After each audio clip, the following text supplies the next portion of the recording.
Bonjour Marc. Alors dis-moi, je suis contente évidemment de t'accueillir pour parler de ton œuvre. On a beaucoup parlé de ta collaboration, mais je voudrais aussi qu'on parle de ton œuvre. Et puis alors, effectivement, dis-moi, est-ce que c'est un choix particulier et peu ordinaire de devenir encrériste? Ce terme me paraît mieux convenir à ton œuvre, étant donné qu'encreur nous entraîne vers les typographes, ou bien nous entraîne vers les graveurs. Et ton œuvre me semble complètement différente, et je te proposerai ce terme d'encrériste qui me paraît convenir à ton œuvre. Donc, effectivement, voilà. Et tu es un artiste à part entière, me semble-t-il. On peut le dire, alors d'autant plus que maintenant je ne peux, j'ai tout le temps pour m'y consacrer totalement. C'est pas ce qui m'a fait vivre lorsque j'ai commencé, j'avais un travail salarié à côté, mais j'y ai consacré quand même beaucoup de temps depuis 20 ans. Et alors, te souviens-tu de l'origine de ta passion? Alors, le dessin a toujours été présent dans ma vie, dès la prime enfance, si je puis dire, avec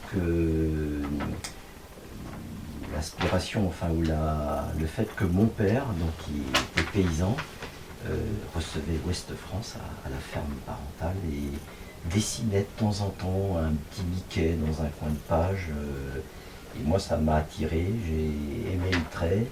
Et à l'école primaire, j'ai eu de fantastiques instituteurs donc, qui m'ont à la fois initié au dessin, et j'ai le souvenir de dessins faits au porte-plume par l'institutrice qui faisait du CP au CE2 et qui avait ces dessins de géographie en particulier qui m'ont énormément marqué.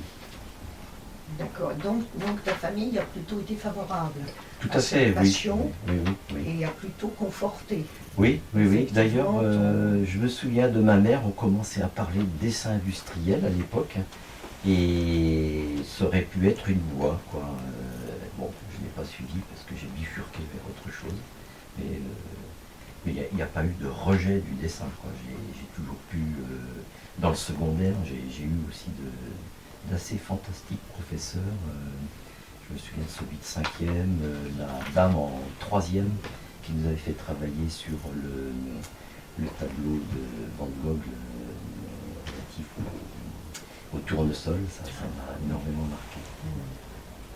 Alors avant de nous intéresser plus particulièrement à ton œuvre personnelle, voyons ta collaboration avec les écrivains, qui est tout de même assez étonnante également. Est-ce toi qui les choisis ou est-ce eux qui te choisissent? Alors moi je n'ai jamais sollicité qui que ce soit. J'ai eu cette chance, donc après 10 ans de pratique plasticienne plus accomplie, d'être sollicité par un petit éditeur de Vendée, qui est une maison associative. Après que j'ai laissé ma carte au Salon du Livre Porte de Versailles à la personne qui représentait la région des Pays de Loire. Et c'était en fin de journée, il n'y avait pas trop de monde. J'ai pu discuter avec elle et lui communiquer, moi, mon envie, mon fantasme presque, c'était de pouvoir travailler avec des écrivains et plus particulièrement avec des poètes. Et il se trouve qu'à l'époque, il y avait encore 3 maisons d'édition uniquement consacrées à la poésie en Vendée, dont Soc et Foc, et 2 parmi lesquelles associaient toujours un plasticien, un artiste plasticien à un poète. Et chance, 3 mois après à peine, je reçois une proposition de Soc et Foc qui venait de recevoir des proses poétiques de Lionel-Édouard Martin, à la réception desquelles je suis vraiment tombé sur le cul, pardonnez-moi l'expression, parce que je suis tombé sur une écriture phénoménale, que moi je mets au même rang que des Richard Millet, des Pierre Michon, Pierre Bergogneau. C'est vraiment une très très belle écriture. Donc ça a été une chance phénoménale pour ce premier livre. Et puis sont suivis quelques autres. Moi, je dois être à 8 ou 9 livres avec des poètes différentes. C'est un exercice que j'aime beaucoup. D'accord. Alors, te laisse-t-il complètement libre ou donc libre d'interpréter effectivement ce qu'ils ont écrit, ou bien donne-t-il une forme de directive malgré tout? Les interventions sont assez faibles de leur part. Il y a un livre qui a été un peu plus difficile où l'éditeur lui-même, qui est au départ artiste plasticien, est intervenu pour refuser certaines propositions que j'avais faites. Mais les écrivains eux-mêmes, les poètes, ouais, m'ont laissé vraiment toujours complètement libre. Ouais, ouais. C'est rare. Donc on peut parler, si ce n'est d'une collaboration, en fait on peut parler d'une création à quatre mains, comme aurait dit Oui. Françoise Mallet-Joris. Oui, oui. Et disant toujours que moi je n'illustre pas, hein, je ne suis pas un illustrateur quand je me mets face des poèmes. J'accompagne, je raisonne avec. Oui, c'est une résonance conjointe. Tout à fait. Et ce qui fait qu'on est face à une création et non pas à une, comme tu l'as dit, à une illustration qui manquerait, qui manquerait évidemment d'intérêt. Oui. Oui. Ouais. Donc parfait. Donc c'est très très bien. Alors si on revient maintenant à ton œuvre personnelle, qui est très importante et qui quelquefois disparaît un petit peu sous cette collaboration. Ton œuvre personnelle, d'où vient en fait, essaye de m'expliquer d'où vient ton attrait pour l'abstraction, puisque tu as parlé du dessin au départ. Oui, oui. Et d'où vient l'attrait pour l'abstraction? Alors ça, l'origine, alors il y a des choses inconscientes probablement que je n'ai pas encore trouvées. Mais là, quand je me suis vraiment mis à avoir cette pratique très régulière, pratique qui a débuté à la faveur d'un arrêt maladie, où la deuxième semaine j'ai pu, en fait, il y a eu un effet thérapeutique en utilisant les pochettes qu'ensemble des enfants qui étaient au collège. En 2 jours, j'ai entièrement rempli de gouache, de traits au crayon et d'encre tous ces papiers. Et il y a eu tout de suite un attrait vraiment pour le geste, enfin l'automaticité un peu. Et l'automaticité ou le geste à la manière des Asiatiques? Alors aussi, oui, alors c'était pas... J'ai fréquenté déjà beaucoup les galeries à Paris et été pas mal attiré par tout ce qui tournait autour de l'Asie. En même temps, il y avait un fort attrait pour tout ce qui était calligraphique. Hein, j'ai toujours aimé les calligraphies, quelles qu'elles soient, orientales, moyenne-orientales. J'aime beaucoup aussi l'écriture arabe, l'écriture hébraïque. Mais le monde des idéogrammes chinois, japonais, coréens, ça c'est vraiment une grande source d'inspiration, un grand bonheur. Je ne lis aucune de ces langues, mais j'aime beaucoup voyager avec les calligrammes, les idéogrammes. Alors penses-tu qu'effectivement, cette notion d'abstraction te permettre de mieux exprimer tes propres émotions, ou de les canaliser, peut-être? Oui, il y a donc je parlais de l'effet thérapeutique au début de ma pratique plus approfondie, enfin plus régulière. On peut dire que ça a pu canaliser des choses, mais c'est aussi un moyen d'expression fantastique pour libérer une colère intérieure ou une joie, une grande émotion. Je cite souvent ces exercices que j'ai pu faire après des séances de tai chi. Donc l'Asie est toujours là.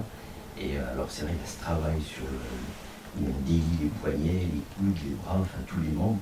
Et il y avait cette facilité accrue à manier le pinceau et le porte-plume, puisque j'ai repris le porte-plume de l'école primaire pour m'exprimer avec l'encre et le lavis. Et avec de l'encre de Chine également? L'encre de Chine, hein, oui, l'encre de Chine. Ouais. Et donc, comment expliques-tu cette finesse des coloris? Simplement est-ce l'utilisation de l'encre ou des encres? Ou bien, là encore, retrouve-t-on l'origine asiatique avec toutes les œuvres qu'ils peuvent nous proposer? Oui. Alors c'est vrai qu'il y a, dans tout ce que j'ai pu produire, il y a à la fois des choses très prolifiques, alors là qui m'emmènent de temps en temps vers le surréalisme, qui est un mouvement que j'aime beaucoup. Mais dans la partie plus inspirée par l'Orient, il y a toujours cet essai d'aller, cette tentative d'aller vers l'épure. Et bon, toujours en tête cette phrase de Moukouzai qui espère vivre assez longtemps pour qu'à l'âge de 113 ans, je crois, je puisse faire le trait, mettre le point qui ira tout. Grand fantasme, mais bon, c'est ce à quoi j'aimerais bien tendre. Et tu as été davantage inspiré justement par les calligraphies asiatiques que par les aquarelles plus occidentales. Oui, mais alors... Parce que pour la finesse des coloris, oui. l'aquarelle donne par moment, aussi beaucoup de finesse. Oui. Mais bon, ça tient peut-être aux outils que je me suis appropriés, donc un pinceau relativement fin, même si c'est pas le pinceau oriental bombé avec la petite pointe. Et puis donc le porte-plume, pour le trait, là, je peux avoir des choses très très fines.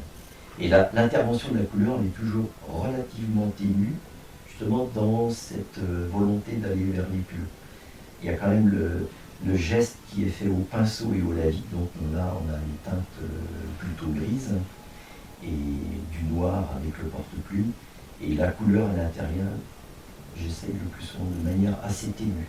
Et on a des telles belles encres de couleur maintenant, qu'avec une seule petite tache, on a quelque chose de vraiment... Oui, parce que si on regarde effectivement ton œuvre, on voit effectivement des coloris par moments éclatants, magnifiques d'ailleurs, magnifiques, et qui nous amènent peut-être un tout petit peu plus vers un côté occidental que le côté purement asiatique. Oui, bien sûr.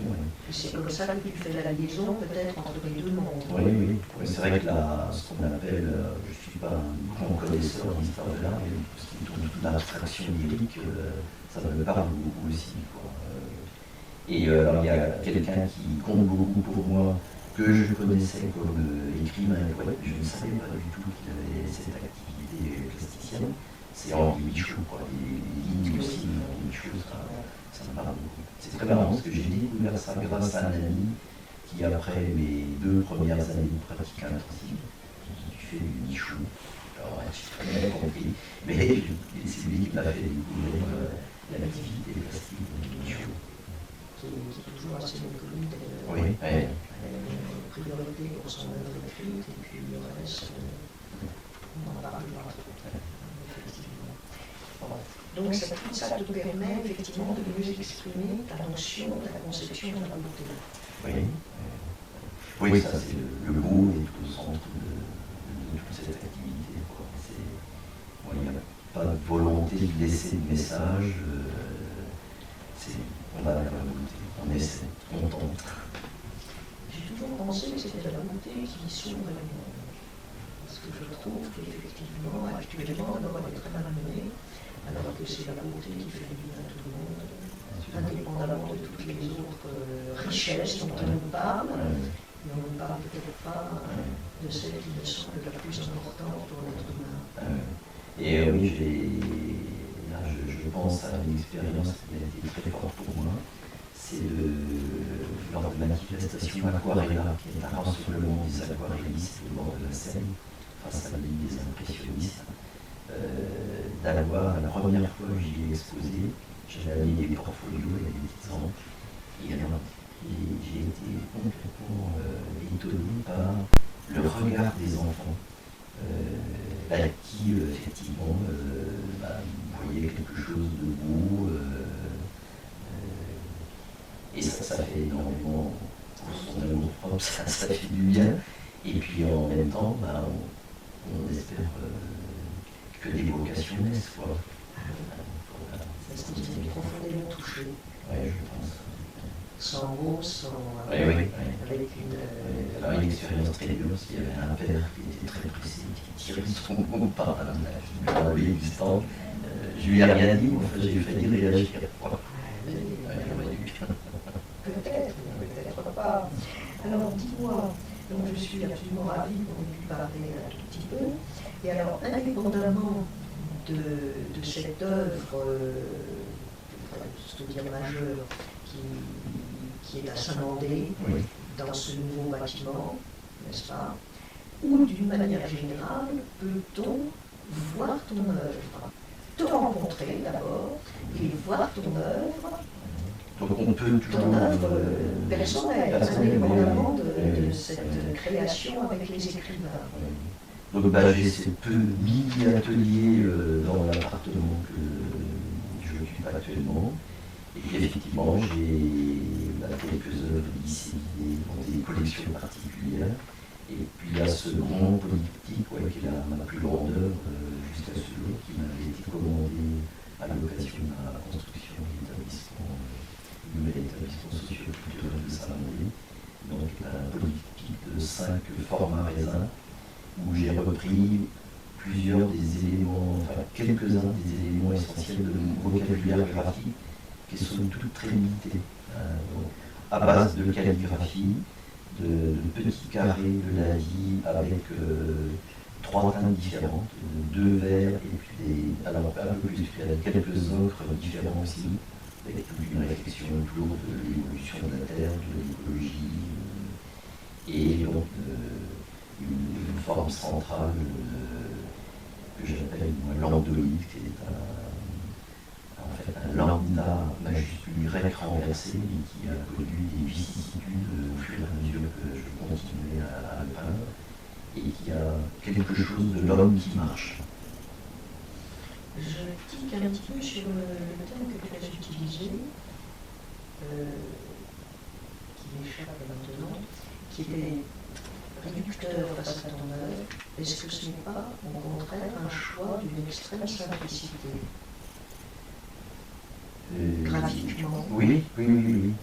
Enfin, oui, ça, j'essaie d'y tendre, Et de non pas réduire, mais de concentrer ton expression graphique avec peu de moyens, mais que ces moyens puissent exprimer finalement pratiquement une totalité. Oui, bien sûr, mais ça, il faut aller vers le seul point qui dit tout. Oui. Donc, parce que cette œuvre est magnifique, je l'ai vue, elle est absolument magnifique. Donc, les visiteurs peuvent aller rencontrer cette œuvre majeure, effectivement, dans ce bâtiment de Saint-Mandé. Écoute, Marc, je te remercie de ta disponibilité, de ta simplicité, effectivement, à nous faire découvrir ton œuvre, et une ouverture fantastique sur les œuvres à venir. Que tu les On va essayer de continuer. Alors, un grand merci à toi, et puis à bientôt pour d'autres aventures. À très bientôt. Au revoir. Au revoir.